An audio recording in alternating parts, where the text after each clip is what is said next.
Hey everyone, welcome back to Financial Knowledge.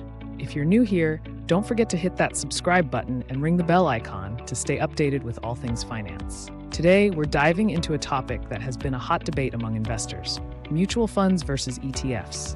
Which one is better? Let's break it down. Segment 1: Introduction to Mutual Funds and ETFs. Before we dive into the comparison, let's quickly go over what mutual funds and ETFs are. Mutual funds are pooled investment vehicles that collect money from many investors to invest in a diversified portfolio of stocks, bonds, or other securities. They are managed by professional fund managers who make the investment decisions. On the other hand, ETFs, or exchange-traded funds, are similar in that they are also pooled investments. However, ETFs are traded on stock exchanges, just like individual stocks. This means you can buy and sell them throughout the trading day at market prices. Segment 2: Key differences. Now let's get into the key differences between mutual funds and ETFs. We'll cover 5 main aspects: cost, flexibility, tax efficiency, management style, and investment minimums. 1. Cost. Mutual funds often come with higher fees, known as expense ratios, and sometimes even sales loads. ETFs generally have lower expense ratios and no sales loads, making them a cost-effective option for many investors. 2. Flexibility. ETFs offer more flexibility because you can trade them throughout the day. Mutual funds, however, can only be bought or sold at the end of the trading day at the net asset value (NAV).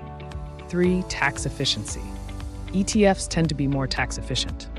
They have a unique structure that allows for in-kind transfers, which can minimize capital gains taxes.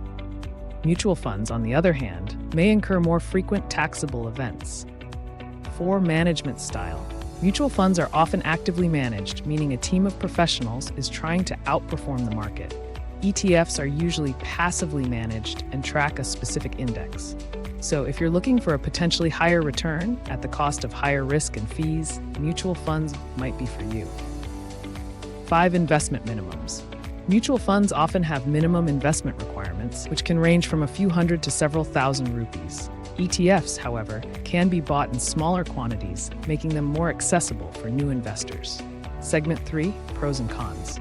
For mutual funds, the pros include professional management and diversification. The cons: higher fees and potential tax inefficiencies. For ETFs, the pros are lower costs, tax efficiency, and flexibility in trading. The cons include potential lower returns due to passive management and the need to pay commissions if you're actively trading. Segment 4: Which is better for you?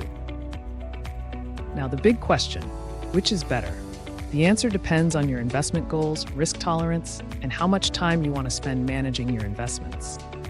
If you're looking for a long-term investment and don't mind paying a bit more for professional management, mutual funds could be your best bet. However, if you're a DIY investor who wants low costs and flexibility, ETFs might be the way to go. Segment 5: Final thoughts and call to action. So there you have it. Both mutual funds and ETFs have their own sets of advantages and disadvantages. The best choice depends on your unique situation and investment strategy. If you found this video helpful, make sure to give it a thumbs up and subscribe to Financial Knowledge for more content like this.